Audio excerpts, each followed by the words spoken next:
말씀은 요한복음 4장 39절에서 42절까지만 다시 말씀을 같이 읽도록 하겠습니다. 자, 우리 함께 읽습니다. 시작. 여자의 말이 그가 내게 행한 모든 것을 내게 말하겠다 증언하므로 그 동네 중에 많은 사마리아인이 예수를 믿는지라.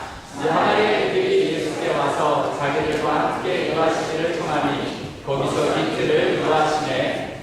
예수의 말씀으로 말미암아 믿는 자가 더욱 많아 그 여자에게 말하되 이제 우리가 믿는 것은 내 말로 인함이 아니니 이는 우리가 지금 읽고 그가 참으로 세상에 부르신 줄 알지 말았더라. 아멘.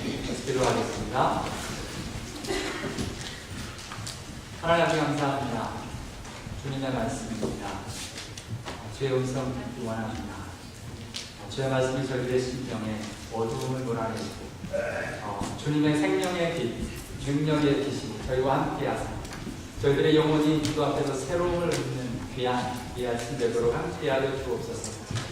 사마리아 수가성 우물가의 그 여인이 만난 그 예수 그리스도의 귀한 역사가 오늘 저희들에게도 있어 그 예수 한 분 때문에 힘을 얻고 예수 한 분만을 바라보는 저희들 다 되게 하여 주옵소서.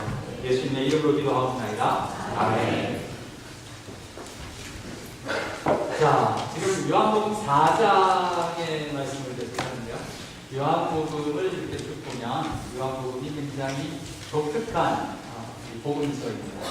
마태, 마가, 누가복음과는 좀 다른데요. 특별히 그 내용을 보면 이 한 이야기가 굉장히 길게 한 장의 전체를 거쳐서 이야기되어진 것을 보게 됩니다. 요한복음 지금 4장 3절에서 42절, 자그마치 40여 절에 걸쳐서 우물가 사마리아의 우물가 여인에 대한 이야기만 되어지고 있는데요. 이제 예를 들어서 요한복음 9장에 가서 보면 저와 여러분이 잘 아는 실로암의 장미, 이 9장이 41절로 되어 있는데 41절 전체가 다 이 실로암의 장님이 눈을 뜨는 장면에 대하여 말씀을 하고 계십니다. 다른 복음서는 그렇지 않습니다. 되게 다른 복음서는 간단하게 그 내용을 중심으로 이야기가 나오는데, 그래서 길어야 한 10절, 길어야 20절, 그 내에서 다 문제가 말씀이 해결되는데, 이 요한복음은 그렇지 않습니다. 조금 더 깊은 내용을 다루고 있고요. 또 요한복음의 좀 독특한 중에 하나가 뭐냐면 많은 예수님의 대화가 나옵니다.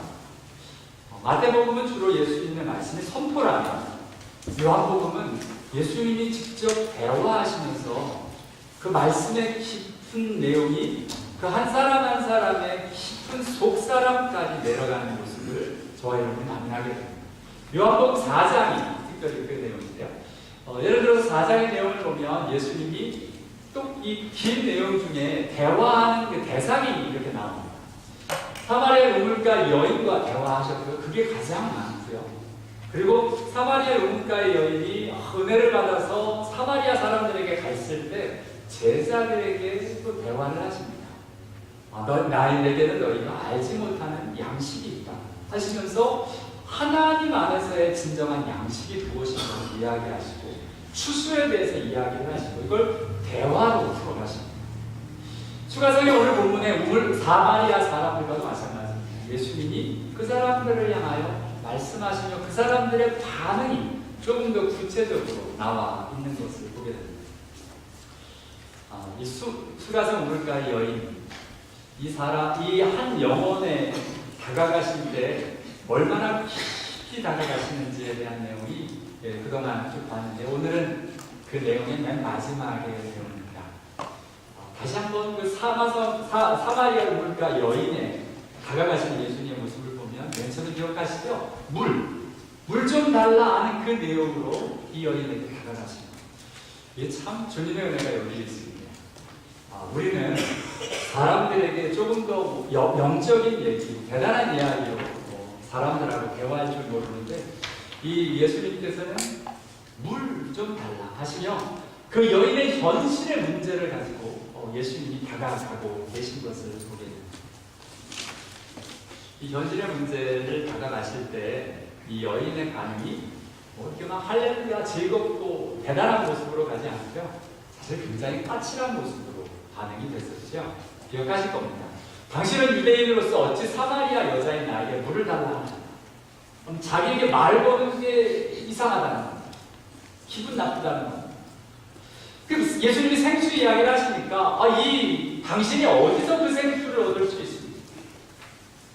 예수님이 이야기하실 때 당신이 야곱보다 더 큰 사람입니까? 하면서 굉장히 까칠한 모습으로 나타납니다.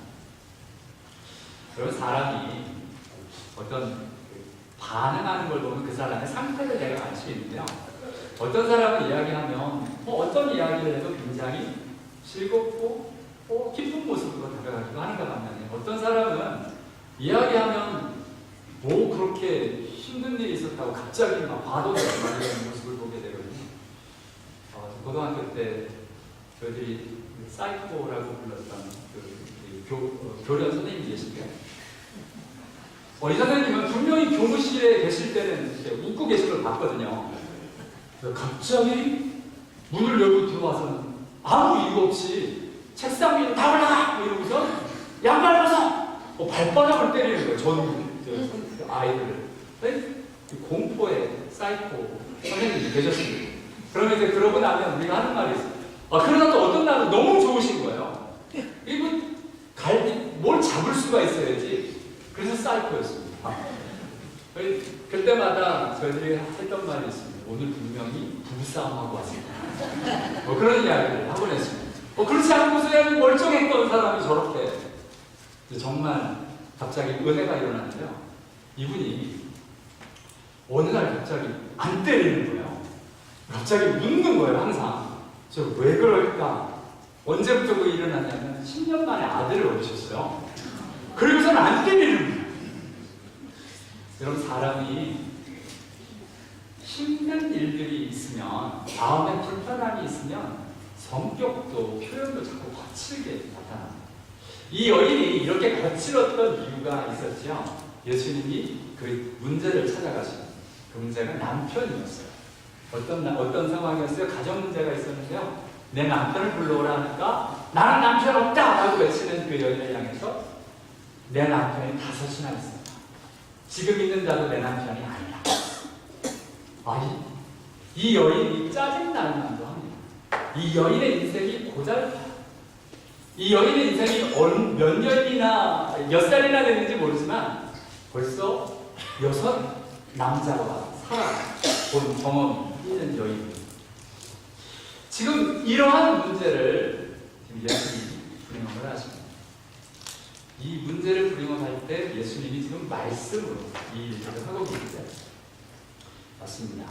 예수님이요. 저와 여러분 예수님을 만나는 게 참 귀한 일이 예수님을 알아가고 만나는 일에 어떤 일이 있냐면 우리의 삶의 증상들, 우리들의 모습들, 우리들의 성격 이 모습들이 말씀 가운데 자꾸 드러나는 일들이에요. 나에게 왜 이런 일이 있는지 내가 옛날에 몰랐어요. 예수 만나기 전에 몰랐어요. 그냥 다 그러고 사는 줄 알았습니다. 세상에 가면 뭐라 그래요? 스트레스 풀려고 그러고 멀쩡한 샌드백 들고 뭐 소리 지르고 뭐 일부러 막 한국에 갔더니 뭐 웃는 학교가 있더라고요. 거기는 그냥 웃는 거예요. 밑도 끝도 없이. 그냥 앞에서 웃긴 얘기를 해주는 것도 아니고 앞에서 웃기 시작하니까 다 웃는 거예요. 옆에서 보면 미친 것 같아요. 무서워요 되게. 그런데 그게 스트레스가 해소된다고 이야기를 합니다. 그럴지 모릅니다. 그러나 사실은 그 진정한 문제가 드러나지 않으면 증상들은 없어지지 않습니다. 지금 예수님이 이 문제들을 브링업을 하시는데 그리고 보니까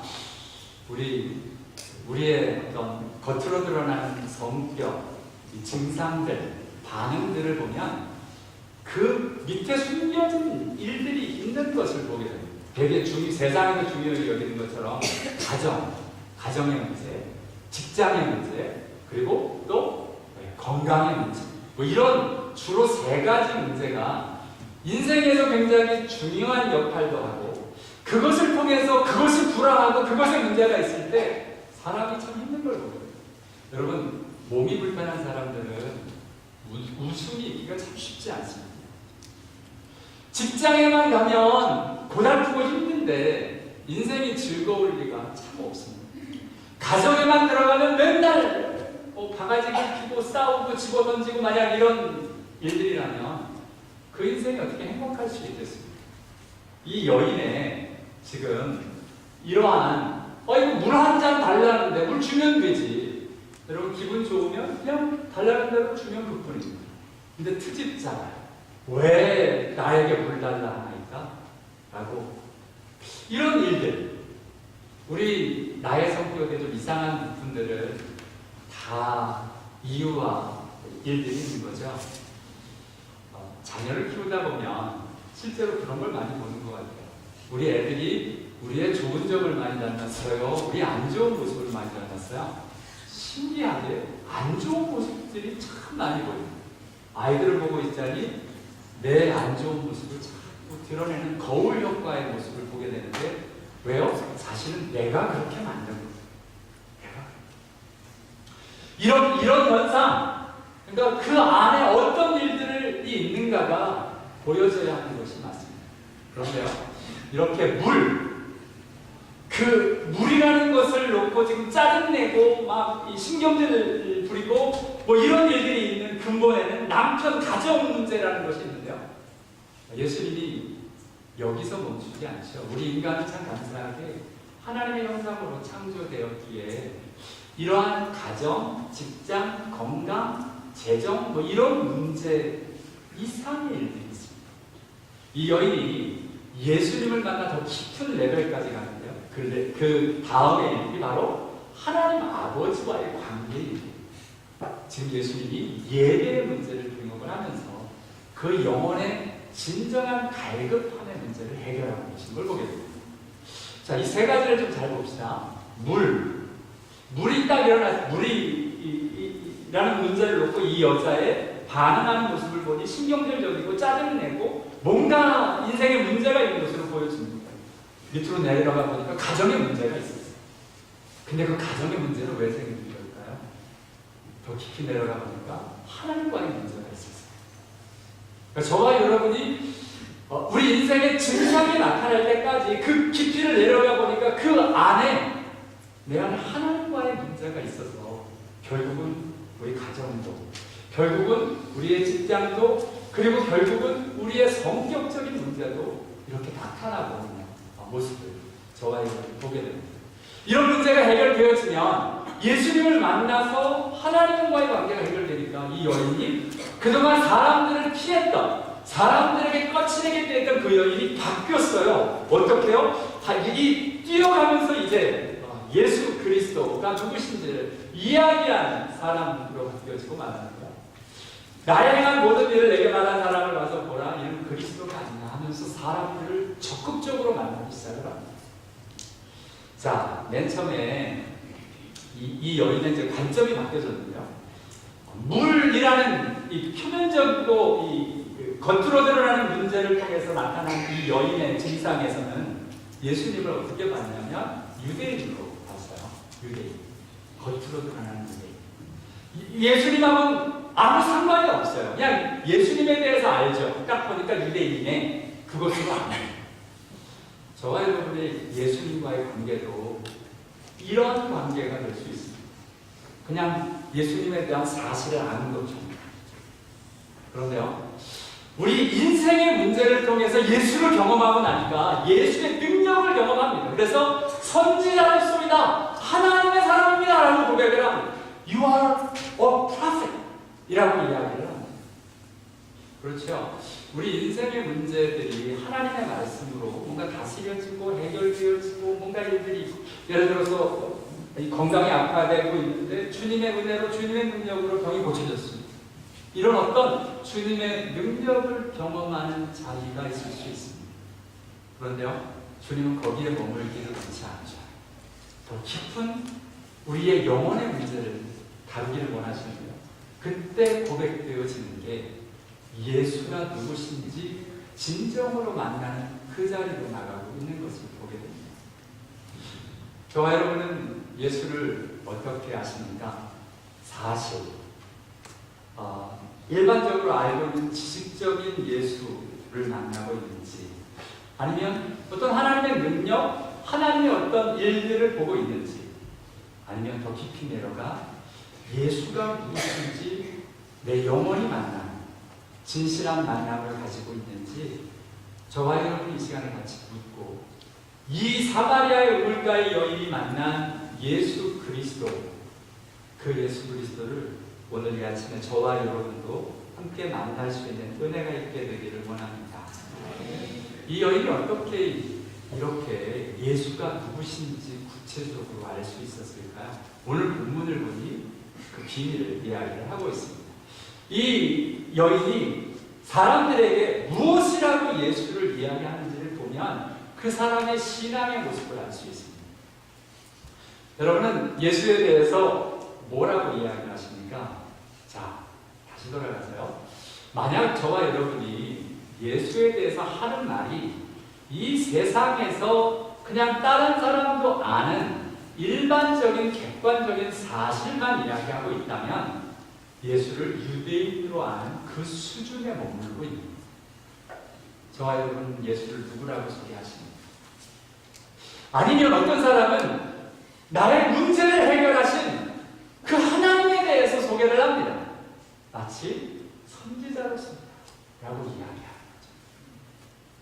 그러나 어떤 사람은 내가 만난 그 예수에 대하여 이야기할 줄 알아요. 오늘 이 여인은 이런 예수를 이야기합니다. 나의 행한 모든 일을 내게 말하는 사람을 봐서 이는 그리스도가 아니에요. 39절 오늘 본문에는요, 그가 내게 행한 모든 것을 내게 말하였다 질문합니다. 여러분 이 말씀이 되게 신기해요. 내가 행한 모든 것을 내게 말했다. 내가 행한 것을 내게 말했다? 여러분 내가 행한 건 누가 제일 잘 알까요? 내가 잘하는 것으로 착각을 합니다. 그렇죠? 내가 하는 일은 내가 아는 거야. 내가 행한 건 아무도 모릅니다. 나만 알지. 그런데요, 내가 행한 것을 나에게 말씀해 주셨다. 여러분 여기에 비밀이 있습니다. 내가 행한 일들이 주님이 말씀하심으로 그 말씀 안에서 의미를 갖고 말씀 안에서 해석되어지는 일들이 말씀을 경험하는 자리입니다. 오늘 이 여인은 물을 이야기할 때도 자기는 마시는 물을 이야기하는데 예수님은 생수, 영원한 생명에 대한 생수를 이야기하십니다. 자기는 남편 없다 그러는데 그냥 함부로 던진 그 말에서 진짜 네가 5 남편이나 있었고 지금 만나는 남편도 네 남편이 아니다라고 이야기하는 문제에 대한 구체적인 내용을 말씀해 주셨습니다. 예배를 여기서 드려야 될까요? 저기서 드려야 될까요? 라고 이야기하며 헷갈리고 있는 이 여인에게 여기서 저기서 드리는 게 아니라 신령과 진정으로 예배를 드리는 그 사람을 하나님은 찾으신다 라고 이야기하시며 예수님이 내가 내 안에 있는 진정한 문제에 대하여 나의 모습에 대하여 말씀하고 계십니다. 주님이 말씀하시는 내가 생각하는 나는 예배를 어디서 드리느냐가 중요했습니다. 그런데 알고 보니까 내 영혼이 원하는 건 어디서 드리느냐가 아니라 어떻게 영과 진리로 드릴 수 있느냐, 그것이 핵심이라고 예수님이 말씀하셔서 어떻게 가야 되는지를 깨달았다는 거예요. 내 안에 있는 갈등, 나의 문제, 내 안에 있는 증상, 이 모든 것이 주님의 말씀으로 내게 말한다. 내가 행동하고 내가 생각하고 내 안에 있는 일들을 주님이 나에게 말씀해 주셨다 라고 고백하고 있는 이 여인, 여러분 간증은 사실 이것이 맞습니다. 우리의 간증이 나를 어떻게 변화시켰습니다. 나에게 어떤 일이 나의 문제에 어떤 일이 있었습니다. 나는 이런 예수를 만났습니다. 이건 사실이고요. 더 중요한 건 이런 일이 있기까지 나에게 어떤 일이 있었느냐를 아는 것이 하나님의 간증입니다. 무슨 말이냐?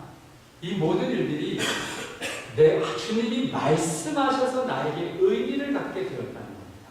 내가 행한 것, 나의 인생의 의미는 주님이 말씀하심으로 있게 되었다라고 간증하고 있는 겁니다.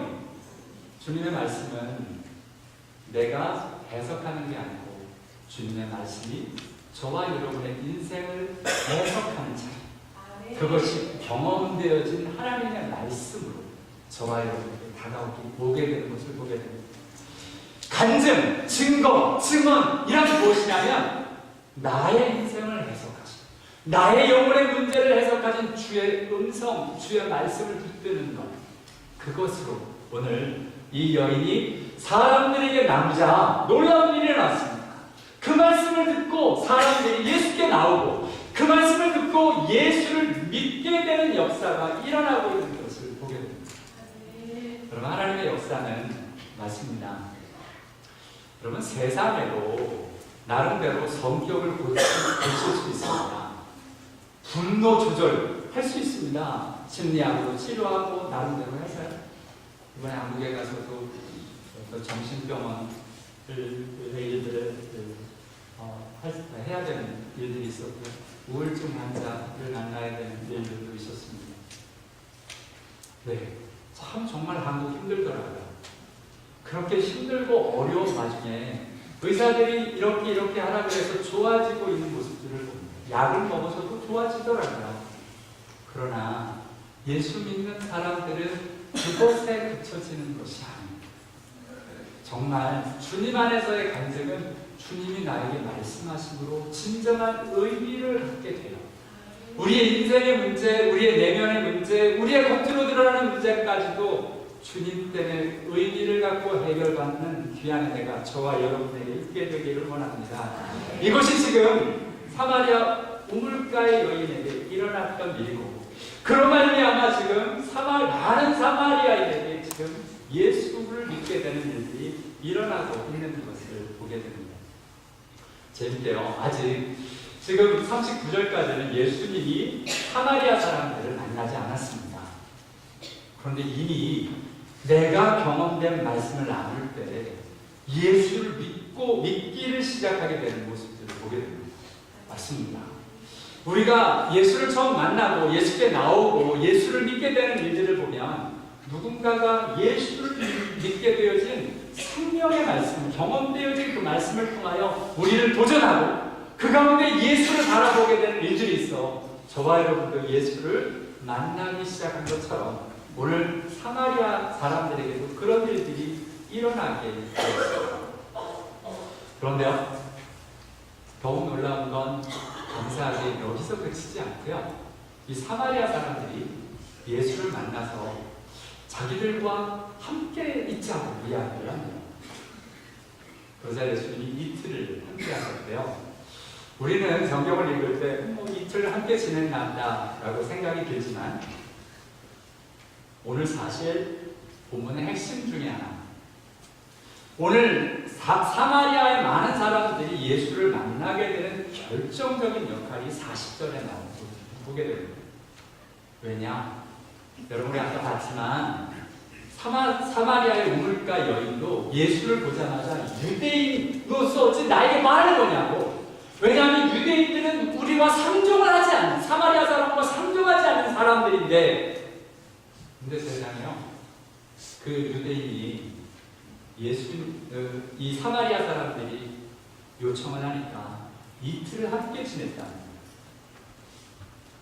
여러분, 유대인은요, 사마리아 사람하고 함께 식사를 하면 7일간 부정하게 돼요. 7일간 부정하다는 말은 제사도 못 드리고요, 하나님께로 나가지도 못하는 일이에요. 유대인들은 사마리아 사람하고 같이 먹으려고 하지 않아요. 왜 그러냐? 이 이방 사람들은 먹지 못하는 걸 먹고 만지고 그릇에 담아놓고 하기 때문에 유대인들이 먹지 못할 그 일들을 담아놓는 그 음식을 담아놓은 그 그릇을 만지고 같이 쓰는 것만으로도 부정해지기 때문입니다. 못하는 거예요. 그런데 예수님은 그 일들을 다 내려놓으시고 그리고 이틀을 함께 하시고, 여러분, 이것은 사마리아 사람들에게는 센세이션한 겁니다. 어떻게 이 사람이 이럴 수 있지? 어떻게 이 사람이 이럴 수 있지? 다른 유대인들은, 여태까지 경험한 유대인들은 다 피해갔는데 자기들과는 함께 하려고도 하지 않았는데 눈으로 보여지는 이 유대인은 우리들이 요청하니까 이틀이나 함께 하면서 자기들과 함께 지내는 걸 보고 선교란 이러한 일들로 드려지죠. 저희들이 단기 선교를 가고 그리고 선교사님들이 선교지에 가고 은혜를 받는 일 중에 하나가 사람들이 이러한 사람들이 자기들과 함께 있다는 사실, 그 사실이 마음을 많이 열게 하는 것을 보여요.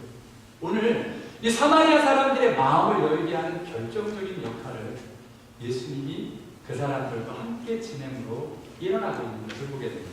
그런 예수님이 하신 말씀을 지금 믿음으로 받아들이고 있는 것을 보게 됩니다. 그리고 이야기를 합니다. 우리가 이제 믿는 건 여인 당신의 말을 들어서가 아니라 이제 우리가 직접 듣고 참으로 세상의 구주인 줄 우리가 이제 알았기 때문이다라고 이야기를 하고 있습니다. 여기서 참 놀라운 일이요. 여러분, 유대인이 경험하는 예수님이 더 깊고 넓을까요? 이방인이 경험하는 예수님이 더 깊고 넓을까요? 답을 안 하기로 작정하셨죠? 생각을 좀 해보십시다. 다시 볼게요. 유대인이 경험하는 예수가 더 깊고 넓을까요? 이방인이 경험하는 예수가 더 깊고 넓을까요? 유대인. 제가 시차가 적응이 안 되는지 안 들리네요. 유대인일 것 같죠? 네. 제가 이렇게 유대인이면 제가 이 질문을 할까요? 왠 줄 아세요? 여러분, 뭔가를 깨달아갈 때 가장 큰 걸림돌은 나의 편견, 나의 신학적 지식. 유대인들은 하나님에 대한 하나님의 말씀을 가지고 있어요. 근데 가장 큰 문제인 전통과 율법의 굴레를 벗어나지 못해요. 그럼 어떤 일이 일어나냐? 예수를 깨닫는 게 너무 어려워요. 이방인들 이게 없어.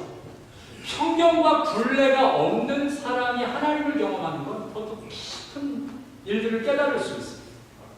어떤 면에서 모태신앙으로 나름대로 예수에 대해서 듣고 예수에 대해서 들어서 머리로 알고 있는 게 많은 사람일수록 예수를 더 깊이 경험할 것 같지만 오히려 예수를 제한하고 있는 경우가 굉장히 많습니다. 오히려 신앙생활 하나도 안 하셨던 분들이 예수를 만나는데 놀라운 하나님의 기적과 하나님의 일들을 경험하는 걸 보게 됩니다. 왜요? 예수를 제한하지 않기 때문에. 지금 이 사마리아 사람들이 예수를 깨닫는데 예수를 누구라 그래요? 세상의 구주.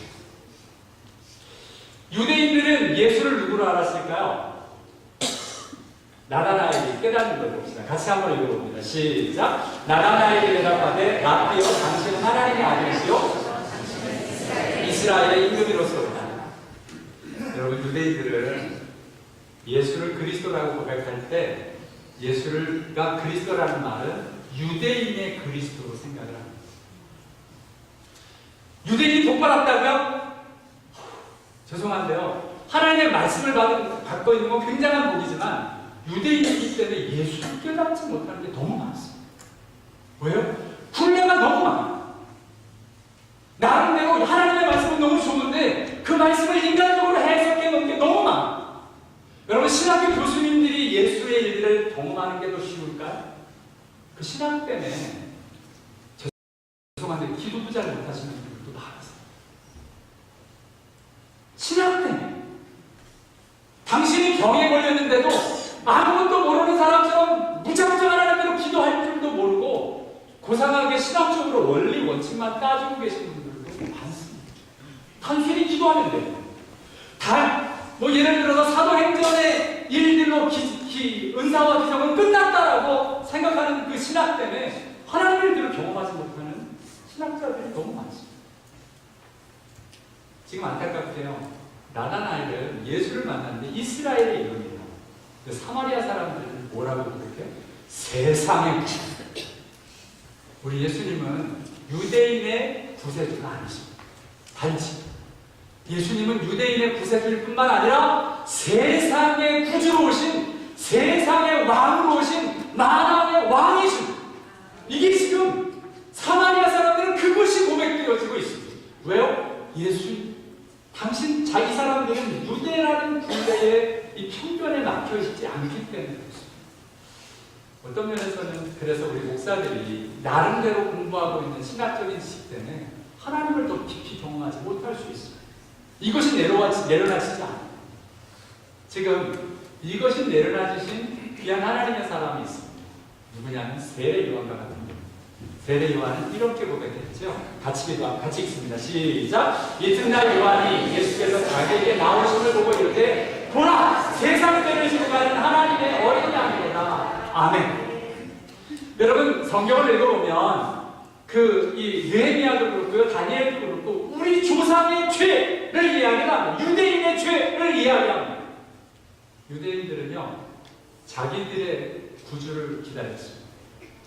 그래서 회개를 해도 유대의 죄를 이야기합니다. 그런데요 세례 요한은 유대의 죄라고 이야기하지 않고 세상의 죄를 지고 가는 하나님의 어린 양이라고 이야기합니다. 요한복음은 특별히 이런 내용이 많은데요. 성경에 신약에 세상, 코스모스, the universe, the world라고 번역되어져 있는 이 세상이라는 단어가 총 185번 나온답니다. 그런데 185번 중에 마태복음에 8번, 마가복음과 누가복음에는 각각 3번씩 나온답니다. 근데 요한복음에는 몇 번이냐면 105번이 나옵니다. 신약의 반 이상이 지금 요한복음에만 나오고 있는데요. 요한복음을 읽어보면 계속 세상에 대한 이야기가 나옵니다. 제일 유명한 말씀 요한복음 3장 16절 같이 읽습니다. 17절과 함께 시작. 하나님이 세상을 이처럼 사랑하사 독생자를 주셨으니 이는 그를 믿는 자마다 멸망하지 않고 영생을 얻게 하려 하시니라. 하나님이 그의 아들을 세상에 보내신 것은 세상을 심판하려 하심이 아니요 그로 말미암아 세상이 구원을 받게 하려 하시니라. 아멘. 또 유니버스를 구원하시기 원하십니다. 하나님의 주님이 그것 때문에 오셨다라고 이야기합니다. 어떤 한 나라의 구주가 아니십니다. 유대인들은 끊임없이 그 분례가 유대인이었습니다. 심지어는 베드로도 그랬죠. 사도행전 10장에 가보면 고넬료가 천사를 만나고 하나님의 사람인 베드로를 초청했을 때 목감당부터 맨 처음부터 고집을 합니다. 내가 어떻게 여태까지 이런 것을 먹어본 적이 없습니다. 주님이 이야기하십니다. 내가 깨끗게 하는 것을 부정하다, 더럽다 하지 마라. 그 이야기하십니다. 심지어는 고넬료 집에 가서도 이야기를 합니다. 유대인으로서, 거기서도 이야기합니다. 내가 유대인으로서 이방인과 관계하는 것을 율법이 금하였거니와. 끝까지 그 자리에서도 그리고 이야기를 합니다. 왜 나를 부르냐? 하나님의 사람이 천사가 하나님의 사람이 그곳에 간 이유는 복음 전하는 건데 나를 왜 불렀냐고 했어. 아직 이방인들에게 복음을 전할 준비가 아직 안 돼 있던 거예요. 왜냐? 유대인이라는 분례 때문에 그렇습니다. 그런데요, 성경은 특별히 요한복음은 그렇게 얘기하지 않죠. 하나님이 유대를 이처럼 사랑하사라고 하지 않으셨어요. 하나님이 세상을 이처럼 사랑하사. 계속 이야기합니다. 주님이 나는 세상의 빛이다. 생명의 빛을 얻게 될 것이다. 라고 이야기할 때 나는 유대의 빛이다. 유대 나라를 회복하기 위해 왔다. 라고 말씀하지 않고 계신 것을 보게 됩니다. 우리 예수님 맞습니다. 세상, 온 우주, 이 모든 우주를 구원하시기 원하시는, 새롭게 하기 원하시는 주님 하나님의 모습을 지금 말씀하고 계신데 유대인들은 이걸 못 깨닫습니다. 죄송한데 지금도 유대인들은 못 깨닫고 있습니다. 유대인들이 예수를 만나기 가장 어려운 게 바로 이런 이 편견, 자기들이 나름대로 생각해놓은 이 분례, 유대인이라는 그 율법의 분례 때문에 예수를 만나지 못하고 있는 걸 보게 됩니다. 그런데 오늘 사마리아 사람들은요, 보통 유대인과 달리 자기들이 요청하니까 같이 밥 먹을 뿐만 아니라 같이 잠도 자요. 이틀 동안이나. 그리고 말씀하시는데 그 말씀 가운데 이 하나님의 아들은 단지 유대를 구원하시는 분이 아니라 세상의 구주인 것을 알고 깨닫게 된 것을 보게 됩니다. 맞습니다. 저와 여러분이 예수를 진짜 예수가 누구신지를 알게 되는 그 자리, 그것을 방해하는 가장 큰 일들은 우리의 편견과 우리의 영적인 굴레의 모습을 보게 됩니다. 이것이 다 내려놔진 사마리아 사람들은 오늘 진정 참으로 세상의 구주인 줄 알리라라고 고백하는 것처럼 진실한 예수를 만나고 있는 것을 보게 됩니다. 오늘 요한복음 4장의 시작이 이렇게 됩니다. 유대를 떠나 다시 갈릴리로 가시되 사마리아를 통과해야 합니다. 다음 주에 보게 되는 내용이 이제 갈릴리로 가셔서 어떤 일이 있는지를 이야기하시는데요. 지금 유대를 떠나서 사마리아를 통과하고 계십니다. 유대인들은 사마리아 땅을 지나가지 않습니다. 멀리 돌아가는 한이 있어도 유대 땅을만을 밟고 갑니다. 왜요? 부정하게 되는 게 싫어서. 그런데 예수님은 과감하게 사마리아 땅을 통과합니다. 왜요? 그 사람들도 구원해야 합니다. 오늘 예수님의 이 구원의 능력이 사마리아 사람들에게 임하고 있는 것을 보게 됩니다.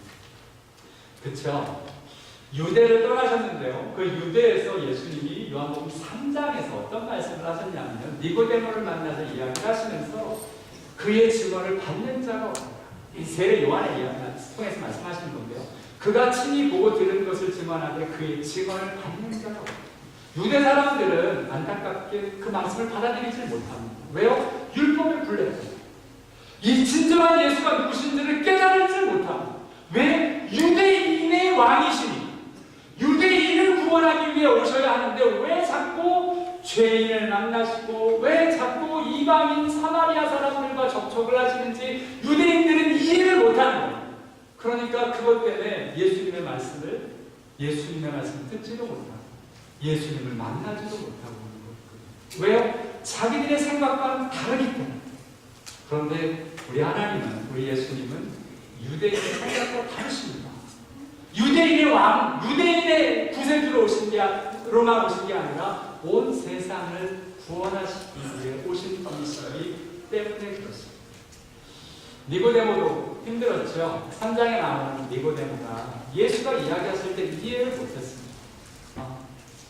어떻게요? 어떻게 날 수 있습니까? 두 번째 모태에 들어갔다 날 수 있습니다. 이 영적인 이야기를 하는데 이해가 되지 않았습니다. 거듭남에 대해서 알지도 못하고 어떻게 그런 일이 있을 수 있습니까? 모릅니다. 이해하지 못합니다.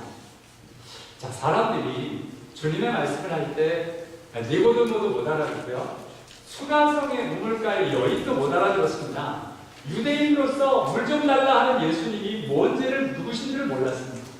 예배에 대해서도 이 산에서 예배해야 됩니까? 저 산에서 예배해야 됩니까? 예배의 본질도 알지 못하는 여인이었습니다. 근데 차이가 있었습니다. 니고데모는 안타깝게요. 3장에서는 예수님을 영접하거나 예수님께 반가는 니고데모의 모습이 나타나지 않는데요. 이런 신학적인 이런 유대인의 굴레 때문에 니고데모가 굉장히 스트럭을 했던 것 같습니다. 고백이 안 나와요. 그러나 이 사마리아의 우물가의 여인은 이러한 편견과 예들이 주님의 말씀과 부딪힐 때 그 말씀 가운데서 주님 앞에서 반응하여 이 일들을 내려놓고 이 산에서 저 산에서 예배하는 게 아니라 정말 진정으로 신령과 진정으로 예배하는 그 자리로 나가야 되는 그 예수님의 말씀을 믿고 구원의 자리로 나가고 있는 것을 보게 됩니다. 맞습니다. 오늘요 주님의 말씀에 반응하기 위해서 일어나는 세 가지 모습입니다. 하나는 이 여인의 모습처럼 주님의 말씀이 나의 인생을 해석하는, 말씀이 의미를 갖게 되는, 말씀을 통하여 내 인생의 진정한 의미가 무엇인지를 알게 되는 것. 그래야 예수의 일들이 실제로 예수를 경험하고 예수 앞에 나가게 되는 걸 볼 수 있고요. 우리가 친히 듣고, 맞습니다. 주의 음성은 저와 여러분이 직접 들으셔야 합니다.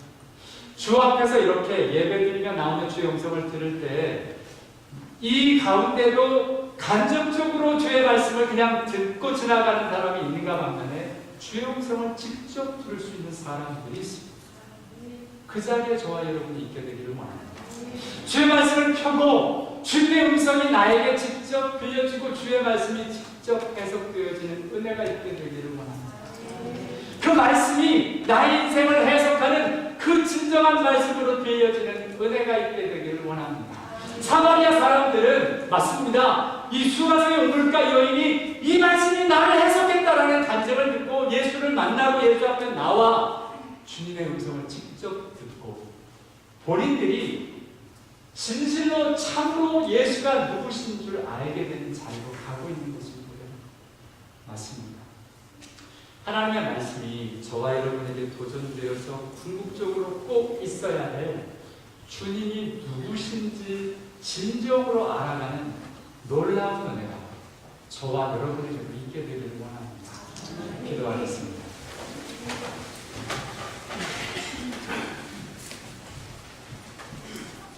오늘 함께 같이 기도하기를 원하는데요. 세 가지입니다. 하나는 이 여인에게 일어나는 것처럼 하나님의 말씀이 나의 인생을, 나의 성격을, 나의 영혼의 문제를 해석하고 의미를 갖게 하는 귀한 일들이 있게 해주십시오. 내가 주의 음성을 이와 같이 친히 듣는 일들이 있게 해주십시오. 내가 진정 예수가 누구신지 나의 평경과 나의 일들을 다 내려놓고 주님을 만나고 주님을 알아가는 은혜가 있게 하여 주옵소서. 이 세 가지를 놓고 우리 한번 주 앞에로 나가며 함께 같이 기도하도록 하겠습니다. 같이 기도하십니다.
성령의 도우심으로 주의 말씀이 우리의 인생을 해석하고 나의 성격, 나의 인생의 갈급함, 나의 진정한 문제가 무엇인지 알아가는 정말 진정한 주의 말씀의 능력이 우리의 영혼과 우리의 인생을 두들길 수 있도록 함께하여 주옵소서. 주의 음성을 친히 듣고 반응했던 사마리아 사람들처럼 주의 음성을 직접 듣게 되어지는 은혜가 있게 하여 주시옵소서. 주의 음성을 듣고 예수 그리스도가 참으로 누구신 줄을 알았던 이 사마리아 사람들과 같이 저희들이 주의 음성, 주의 말씀을 통해서 진정 예수 그리스도가 누구신지를 알아가는 하나님의 사람들로 세워 주시옵소서. 예수님의 이름으로 기도하옵나이다. 아멘.